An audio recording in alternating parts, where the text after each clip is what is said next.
esse Predador de 2022 não sabe o que fazer com pelo menos 2/3 do que apresenta. A história da mulher não ser vista como uma ameaça não só pelo predador, mas por todos que a circundam, já é vendida logo de cara no primeiro ato, bem como também o seu ímpeto de querer provar o contrário. Porém, o texto se agarra tanto a esse assunto, se agarra de um jeito que parece que só existe isso, parece que só isso pode sair da sua protagonista.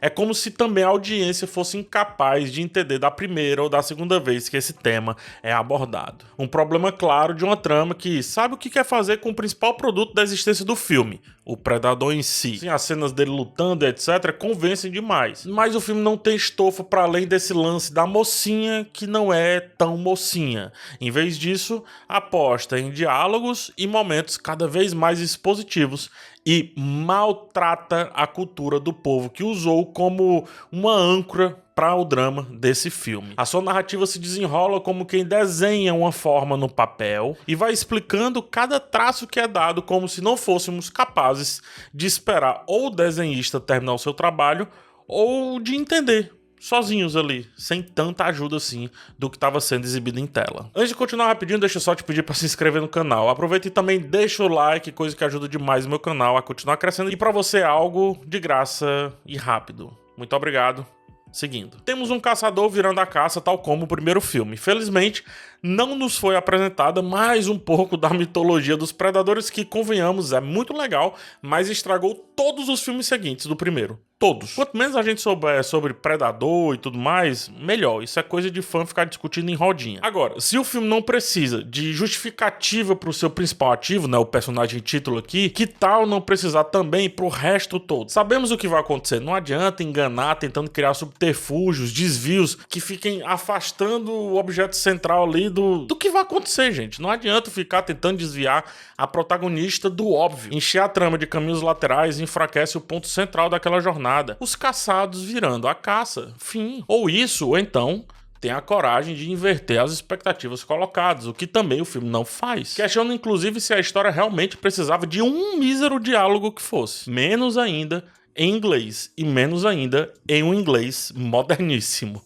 Usar a língua comanche valorizaria o nativo norte-americano, para além de uma frase boba ao final do filme, como quem diz, vixe, é mesmo, a gente tem que valorizar essa galera aqui. Mergulhar naqueles costumes e vender a ideia do filme ser entendido sem precisar ser explicado, daria esse estofo que eu reclamei a princípio, que a história tanto procura, tanto tenta vender com essas histórias laterais, né, esses subplots laterais, mas que soam mais como tramas aleatoriamente sendo jogadas aí para garantir pessoas em tela a fim de serem caçadas. Entender como a caça também é um fator de supremacia para nós humanos, tanto quanto é para os predadores, né, conforme aprendemos aí ao longo da franquia, poderia também dar esse preenchimento aí que o filme procurou desesperadamente. Que bom que o terço restante é excelente em face aos outros terços ali. A fotografia, ela lindamente passeia pelas locações abertas, abrange o plano inteiro e a montagem, muito habilidosa, corta pouquíssimo, dando uma textura realista ao filme,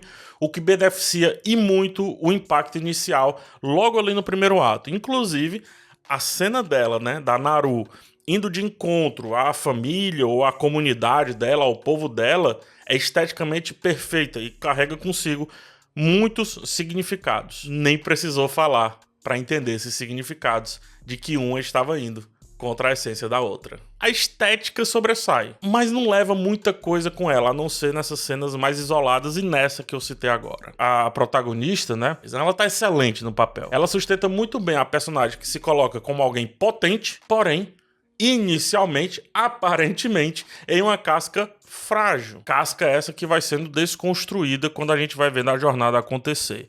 O roteiro cria boas situações de evolução dessa personagem e Amber brilha principalmente quando ela está sozinha em tela. Sozinha, a atriz domina tudo. O filme se torna dela. A atuação da jovem acuada, mas também perspicaz, dá para ser compreendida desde a sua primeira sequência, sem precisar de mais ninguém junto.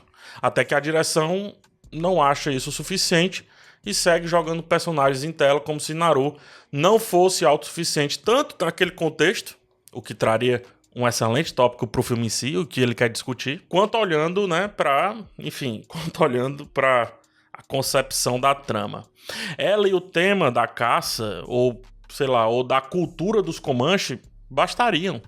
Mais um ponto a favor do argumento de que, se o filme fosse menor do que foi, dada a força natural da sua protagonista, tranquilamente conseguiria se resolver. Mas tranquilamente. O Predador, a Caçada, perde muitas oportunidades de realmente ser impactante, de ir um pouquinho além do caminho óbvio, de realmente chamar a atenção a partir do que interessava. O filme desvaloriza a própria história quando se mostra exageradamente repetitivo, mas ainda assim aposta bastante na figura do Predador e vai agradar quem procura momentos mais massa velho. É verdade que, como um bom caçador, falta um pouquinho de descrição a esse personagem, mas acaba sendo a representação do que o filme é, né? Nada sutil, nada discreto nas ideias, e mesmo assim de vez em quando funciona. Dada a escassez de bons filmes na franquia, essa nova empreitada lançada em 2022 vai aparecer relativamente bem diante dos seus antecessores, mas enquanto comparação, né? Inclusive com o sarrafo lá embaixo. É um bom filme, mas só quando colocado lado a lado dos terríveis filmes que vieram depois do primeiro, de 1987.